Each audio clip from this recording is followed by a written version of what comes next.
All right, everyone. Welcome to Web Development Bell Day Week 5. Today will be the last day before our break. So come back after 2 weeks. Is there going to be MIT? MIT, yep. There's going to be MIT and web project development, but that's it. That's where we will stop. So Monday, Tuesday, Wednesday, and then see you after 2 weeks. All right. So today will be the last day before a short break, and then we'll come back in August, in the first 2 weeks of August, to finish up this the summer sessions for Tech Bytes. So let's go ahead and get started. All right, here's Ryan. He is still out of town. He'll see you guys back in August, but say hi. Hello, Ryan. We miss you, but yeah. If you guys have any messages for him, I can pass those on. Any messages? I say hi. All right. I'll pass that on to Rayan. All right, and hi, my name is Labdi. This is pretty late for introductions, but as I told you, my weekend has been great. I've been pretty busy with packing for my college. Pretty exciting, but also nerve-wracking as well. So yay! All right. So today's agenda, pretty short, but I'm really excited for today's problem of the day because it's more of a challenging problem, but it's really intuitive, and I believe you guys will have fun. So yeah, but before that, let's go ahead and get the would you rather of the day over with. Oh no! All right, okay, yeah, there you go. Would you rather? Here, it's a pretty simple one, but it really shows what kind of person you are. Be the richest person in the world or be immortal? What are immortal? Immortality. Yeah, like you will never die. You can live on for. Oh, be immortal. Wait, if you be immortal, does that count like if somebody murders you, that's all? You can't be immortal? No, I'd rather be the richest person in the world. You. Like you cannot die. I would be immortal at the age of like 25 for the rest of your life. Even if you're like super rich, like you still can buy immortality. Nah, I just want to be rich and be without immortality. Like what if they just create some DNA, or they just edit your DNA or something, and they just give a tube of science stuff, and you just drink it, and then you be immortal? Like I don't think that's possible. That's not possible right now, and I don't think that's going to be possible in the near future. Maybe like 200, 300 years from now, but by then we'll be old. Do you think there'll be flying cars in the future? Oh yeah, definitely. There have been a lot of experiments going on about flying cars already. No, I'd rather so much traffic on ground that people will need to use the air, like do it in add traffic to 3 dimensions so that people can go and reach their targets or destinations on time. Yeah, go ahead. Yeah, I'd rather be the richest person because then whatever friends you make, if you're immortal, you'll outlive them easily, and basically you could end up being afraid to make friends because you would like outlast them. Yeah, that's so true. Like it brings a whole new world of sadness. It does. Like you'll have to watch like everyone you know die in front of you. But then again, you can enjoy as much as you can, whatever you want. And you don't have to be like, oh, I shouldn't eat this unhealthy food. I'll die if I do, because you will never die. So those are the two ways. Let me see. Can I do a poll?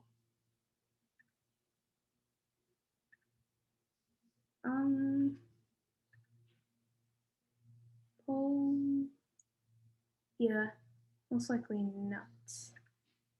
All right, so let me. No. All right, okay, so let's get a vote, like just using emojis.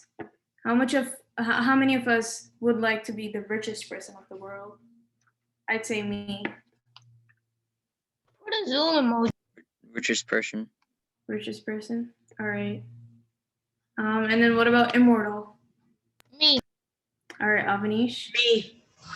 Ooh, okay. So because here's the thing: if you're immortal, then you can live long, and instead of becoming the richest person, you can work your way to become the You richest. could also experience how the future will look like. Don't you want to drive a flying car? But then you'll have so much sorrow inside you. You see? What? Like sorrow meaning like you'll have to watch everyone die, like civilizations like getting destroyed. You'll be Well, watching all you that. can be satisfied at least you're living. Oh yeah. See, it all comes down to what kind of a person you are. Not a good or bad, but just like your interests, definitely. All right, but looks like it's a tie. Let's leave it at that, and let's go on to today's problem, which I am really excited about. So this week's problem is write a program. Pretty simple. Write a program to determine if a string has valid parentheses or not. So valid parentheses mean basically every open brace, parentheses, or brackets has a closed one. But also, if it does have an open one, the closed one should be on the outside, corresponding to where the open bracket was. So, do we understand the problem? So these are some examples of the first one is valid because there's an open brace. Oh no, there's an open brace. Let me annotate. Yeah. All right. So there's an okay. I can annotate. Yeah. There's an open brace, and then there's two open braces. But then those two open braces get closed by two closed braces. So we're done with those. Then there's an open parentheses, and that gets closed. Nothing comes in between. And then an open bracket, but then another open parentheses comes, but the open parentheses first gets closed by a closed parentheses, and then the bracket gets closed. So something to note down is something like this, open braces. Oh, I'm writing in white. Okay. So open braces, bracket, open braces, brackets, and then close braces, close brackets. So something like this. All right, so something like this would not work. So the outside open brace should be the outside closed brace. So that's where the trickiness comes in, but that's what we're here to solve. You guys understand the problem, because if we don't, there's no way we'll understand the solution. Yes. Do we understand the problem? Yes. So do we have to like create an account right now, like on LeetCode? No. We're gonna code this together. I just said that this was inspired from a problem in LeetCode. Oh, okay. No, you don't have to create a. First of all, like, why is this problem important? Why is it important? Yeah, like determining if it has valid parentheses. So, all of these problems that we've been doing in algorithmic programming in Python and in web development Belde, they're not important as in solving the problem, but what is important is the skills we gain from solving it. Oh, okay. The critical thinking, the logic, how we are able to use certain features like loops, strings, all that stuff. That's what we'll be able to use later on when we develop projects or give interviews or even just like talk about code. That's what will be useful in the future. So yeah, in all of these problems that we've been doing, like the individual problem solving, like after we do solve a problem, there isn't any reward or anything. We don't get anything from solving the problem, but it's the skills and the experience that we gain that is invaluable.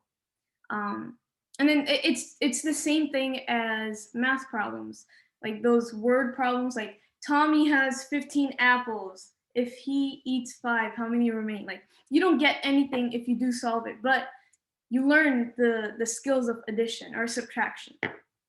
It goes the same way. So, all right. Let's go ahead and look at what we will need to solve this problem. Stop annotating. All right. All right, there we go. So this part, variables, functions, loops, is pretty easy and self-explanatory. But one special thing that we will be using to solve this specific problem using for the parentheses, braces, and brackets is a stack implementation. Now, these are some huge words or challenging words. They may be, but the logic behind it is pretty simple. And first, I'll explain it to you using words, and then we'll whiteboard it to actually like understand the whole process. So a stack implementation uses a list or an array, and it stacks up values to understand the order of the values. Because again, in the string of parentheses, braces, and brackets, the order matters the most. Because if we have, let me annotate again. If we have a look at my brace. If we have a brace, a bracket, and then a closed brace and a closed bracket. Technically, there's an open brace and a closed brace and an open bracket and a closed bracket, but this still doesn't work. This does not work. And that's because of the order. And that order will be determined using the stack. Now, these are just words and explanations, but we will be making the stack in JavaScript code, and we'll just be using an array to do that. So basically what we will be doing is, let me undo. So suppose we have a string, this string. Are you annotating this? Can you see it? Yeah, I can see it. All right, yeah, so I am annotating. Is anything wrong with the screen? No.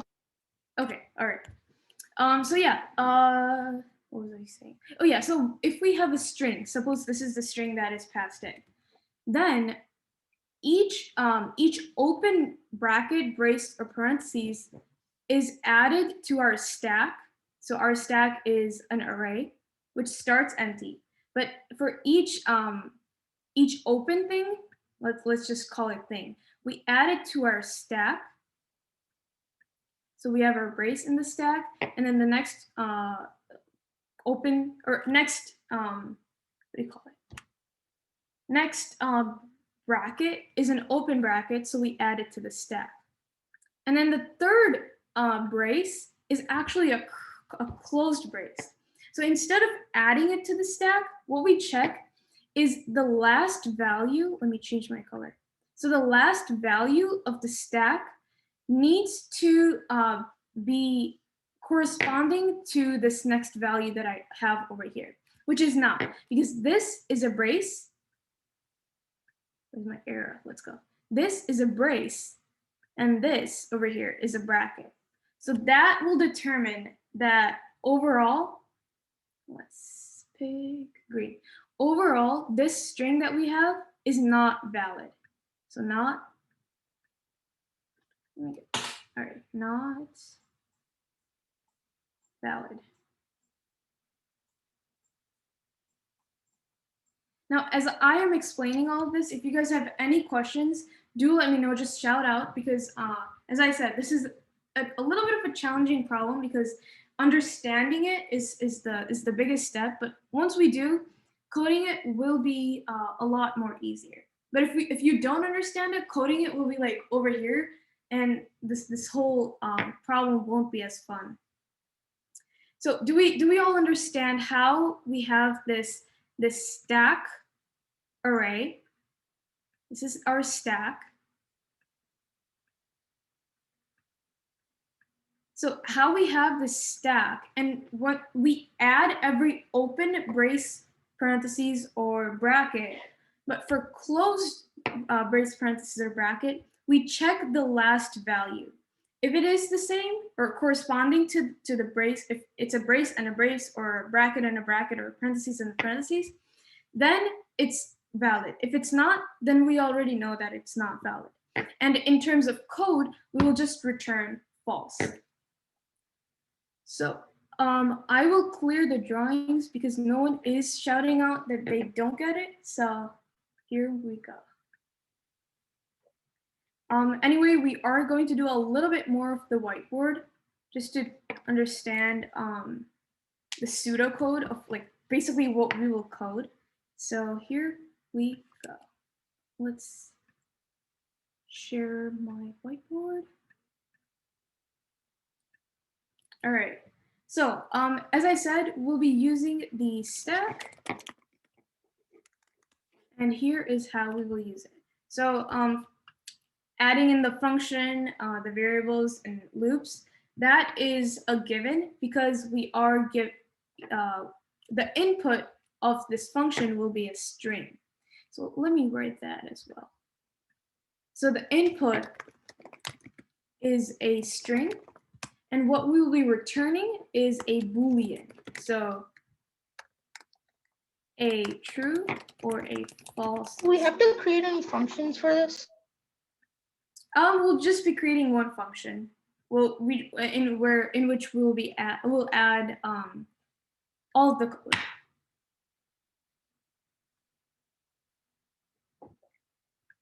All right.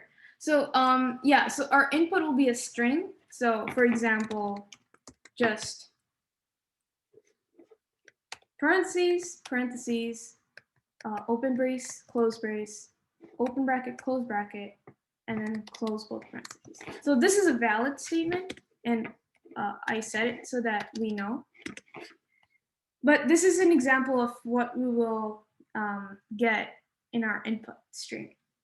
So inside the function, what will happen? Basically, we're going to use a, let me change my font. Or no, I'll just change the, all right, there you go. All right, inside the function, what will happen?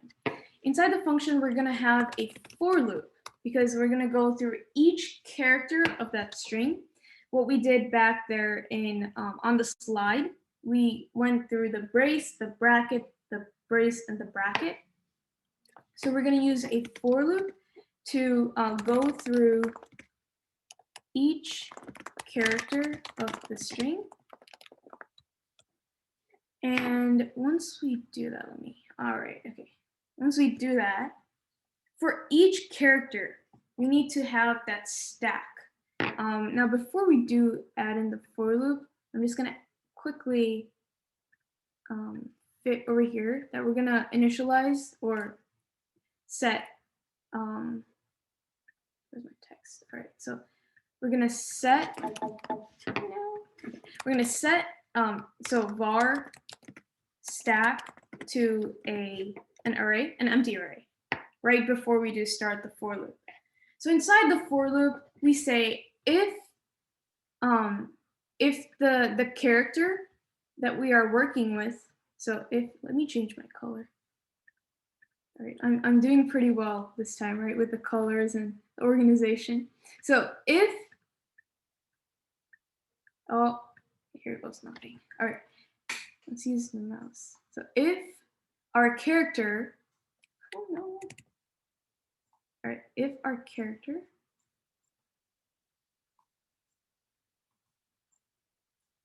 is equal to either the open parentheses or the open braces or the open brackets. So basically, if our character is an open something, then we basically just add it in the stack over here. So just add to stack. But the more complicated part comes in when the character is a closed brace, bracket, or parentheses. So let me just type that part in. So if it is a closed, let's use purple. Else, if character is either a closed parentheses, closed brace, or closed bracket, then what do we do? Then we have to first check the stack. If the last value of the stack corresponds to the character, so if it's a parentheses and a parentheses, brace and a brace, bracket or a bracket, then we just pop or basically remove the last last character of the stack. So if char corresponds to last element of the array, then basically we do the stack. So this array is the stack. Then we remove the last value of the stack. And then if it doesn't, if not, then we basically just return false, meaning the whole string that was inputted is not valid. All right, so this is the main part of the code that goes inside of the for loop, going for each character in the array or in the string. But let's just go through this string that we have passed in using this code or pseudo code that we have made. So I will just use text for now. So we have our string is equal to parentheses, parentheses, open brace, close brace, open bracket, close parentheses, close parentheses. We have our stack array. So for let's just iterate through the loop ourselves. So for the first character, it's an open parentheses, so we do add it in the array. We add it in the array, there we go. Okay. Once we do that, we go on to the next parentheses. The next parentheses is also an open one, so we also add that. All right, add that. We then go on to our open brace. Our open brace is also open, so we just keep adding. Now, this is where the drama begins, because we do get a closed brace. Now, if we go ahead and look over here, if char is a closed parentheses, brace, or bracket, then we have to check if it corresponds to the last element of the array. So our last element in the stack is also a brace. So yes, it does correspond. If it does, then we basically just remove this brace. That's it. And then we go on, keep going. Now, the next value is a bracket. So we add a bracket because it's an open bracket. Let's add that bracket. And then after that, we have a closed bracket. So again, if it's a closed character, then, oh man, oh no. Okay, it's okay. I will just draw. All right, so if it's a closed bracket, then we basically remove this bracket that we added because it corresponds to the bracket and the bracket. So we remove that. And then finally, we have two parentheses. We go to this first parentheses, and then see, it's a closed parentheses. And then it corresponds to the last value because, again, this is no longer here. It corresponds over here because there are both parentheses. So then we remove this as well. Finally, we have this last closed parentheses left and this last open parentheses left. So we go ahead and see that our next character is a closed and it corresponds as they are both parentheses. So this is removed. So finally, our stack array is right now empty. And that is what we want in the end. If our stack array is empty, when the whole for loop ends, so once we iterate through each character of the string over here, then we can return true. That's it. We can return true, meaning that it is a valid string. That is it, my guys. This is how we do go through the code, or how the IDE or the platform JS Fiddle will go through the code and determine whether the string is valid or not. All we have to do now is add all of this stuff, or add all of this stuff in JavaScript in JS Fiddle. And let's go ahead and do that. And I will share the link of the JS Fiddle with you guys. And let's go ahead. And the cool part about today's code is that we have a kind of a template, so we won't have to code all of the stuff. And if you'd like, you can copy and paste where we do start off with. So I have pasted the code link in the chat.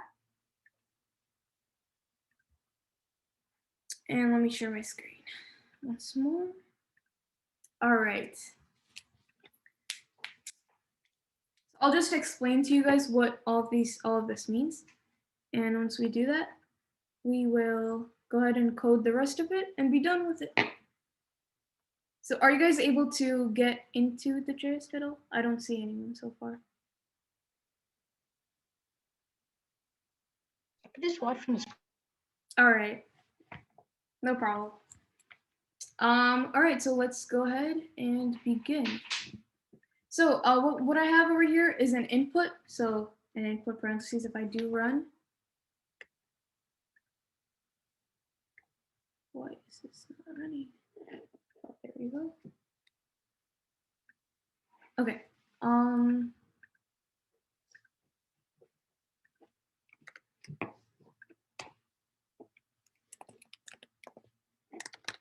In fact, let's not do all of this. Let's just have a var input string. Let's keep it simple because our actual problem is pretty complicated. So var string, let's have it pretty simple for now. Open parentheses, close parentheses, that's it. So here is our function. Its function is valid. And we pass in our s. Now, in order to run this function, we actually have to call it. So I'm going to say is valid and pass in our input string. So right now, oh no, here. So right now, we are just calling this function, passing in our input string, but this function does not really run because there are some parts missing to it. But let's just see if this runs or not. It doesn't because I need to alert. All right, so I'm going to alert whatever value this function spews out. And if I run, it does spew out true right now, but that's just hard-coded. We actually need to code the logic that we talked about. All right, so this const object basically tells us how to add in the correspondence. So how to say that an open parentheses corresponds to a close parentheses. And if a open brace corresponds to a closed brace, and if an open bracket corresponds to a closed bracket. So that's that from lines 5 through 9. And then on line 11 is our initialization of our stack. And let's just change this to var. And this final line is returning whether the stack length, the length of the stack array is equal to 0. If it is, then it'll return true. If it's not, it'll return false. And that'll determine whether our input string was valid or not. All right, so once we do initialize or declare our stack variable, the next thing that I wrote on the whiteboard was creating the for loop. So we're gonna say for, let's say var for each character char in S. This is an introduction to another way you can use for loop. It's like for an object in a list of objects, you can say that. So for var char in S, S is this input string right over here. And let's go ahead and write in what we want to code inside the for loop. So inside the for loop, we want to see if our character is an open parentheses brace or bracket. So we're going to use a simple conditional that we all know. If character or char is equal to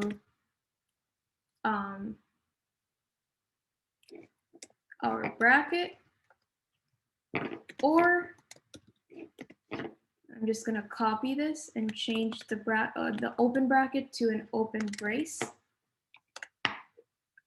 or an open parentheses, and that's it. So if the character is an open anything, basically, then what do? Then we basically just add that character to our stack, what we did in the whiteboard.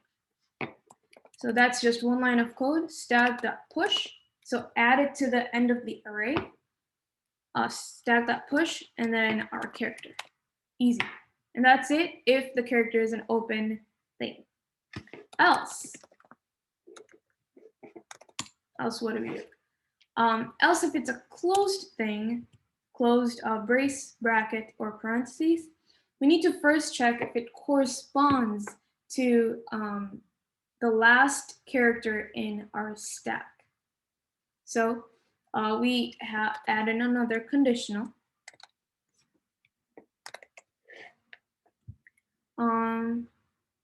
And then if, wait, oh my God, sorry about that. All right, so if the character, no, this is weird. Okay, so if our character is if it's in the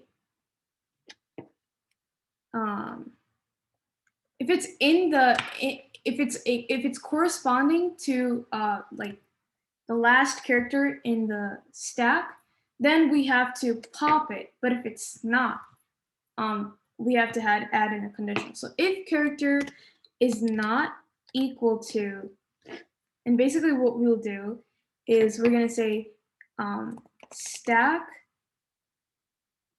dot, or the last value of stack. So stack and then stack dot length -1. So the last value of stack. And then not that, but it's in our object. So object, obj, same thing. But basically, we're going to say if the last character in the stack corresponds to any of these three things, then whatever that corresponds to, so if it's an open parentheses, then that should correspond to close parentheses.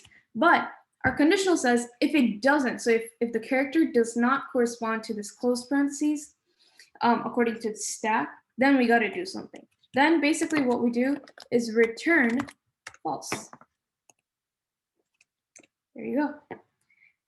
And last but not least, we have to say, if it does, we just say stack dot pop. Let's see over here, else stack dot pop, and that basically removes the last character of that array. And that should be it.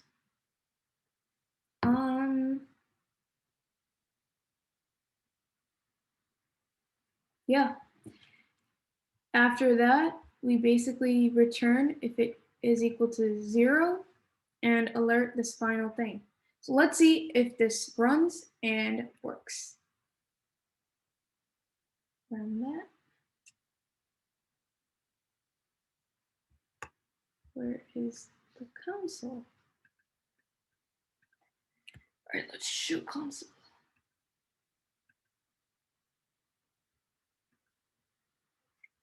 Okay, there we go. Unexpected token. Where is this?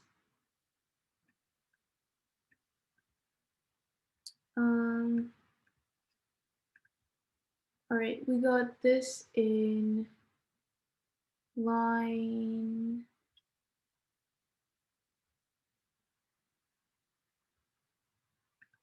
Which line is this? We have an unexpected token, close parentheses somewhere. Wait, there we go. So object stack. All right, so these just got flipped. So this is a real world example of flipping our parentheses and brackets. But yeah, let's go ahead and run this one more time. And it does return false, which shouldn't be the case. Now let's go ahead and debug this.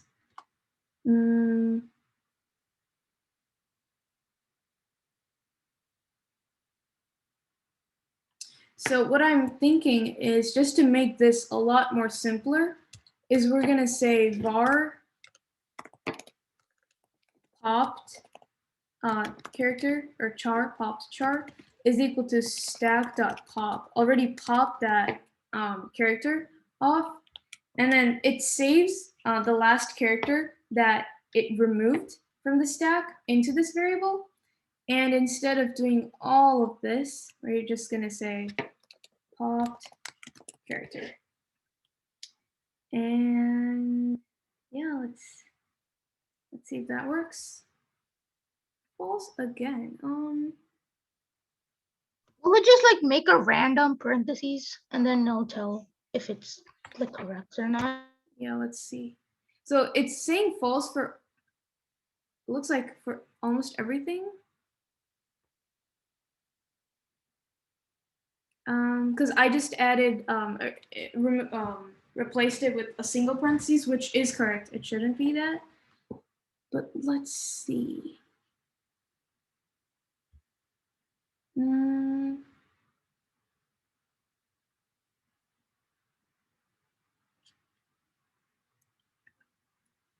So the way to debug this is we can console.log our stack every time.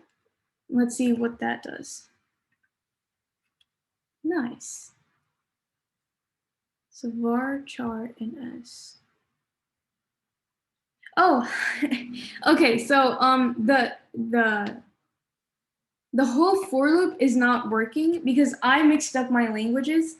This is more of a Python thing for like char in s. In JavaScript, it's so char of s. That was my mistake because I have been working with Python like today, solving these problems on LeetCode actually. But let's see if this works. Okay, so that's false, I know, but this is an open parentheses anyway. Let's close this parentheses, and now, yes, okay, it returns true. And we get our both of our iterations of our open parentheses, and then just popping it and ending the for loop. So yeah, I know this was a little bit more of a challenging problem to solve, and it was a lot of me talking about the problem, but I hope it was something new for you guys, where we solved a problem that like is actually a problem in LeetCode and all that.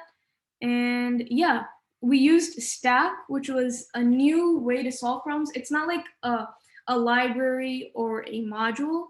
It's more of just like one of the many ways we can solve this problem.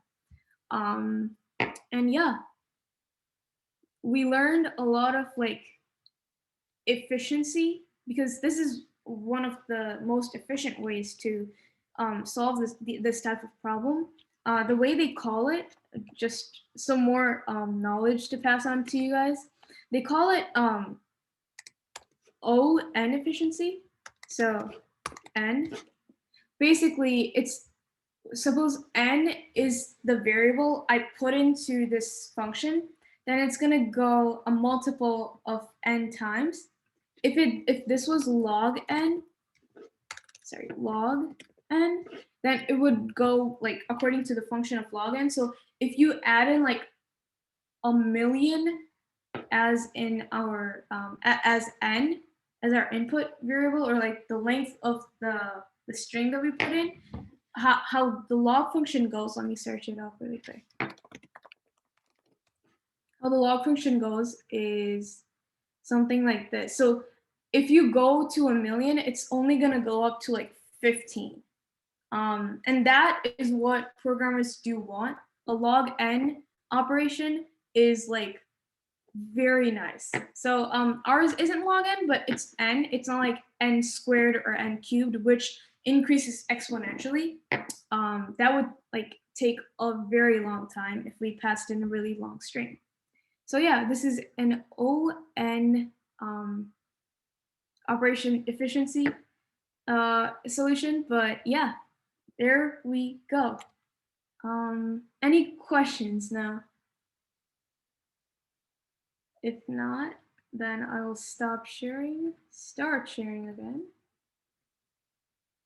in a second. And I will put this in the Google Classroom. If you guys want to go over the code, just like read over it, try to understand it one more time to remember it. Not like memorize it, just like remember how we solved it. Feel free. And if you guys do have any questions, do message on the Google Classroom, add a comment, and I'll try my best to reply to you guys. So yeah, that was it for today. Hope you guys liked this session. And I tried to introduce something new and something a little bit more challenging, but I know you guys could understand it to one level because of us meeting basically every week and talking about all of these problems from like using arrays, loops, even sometimes recursion. So yeah, that is it for today, and see you tomorrow. Bye. Thank See you you. tomorrow. Yeah.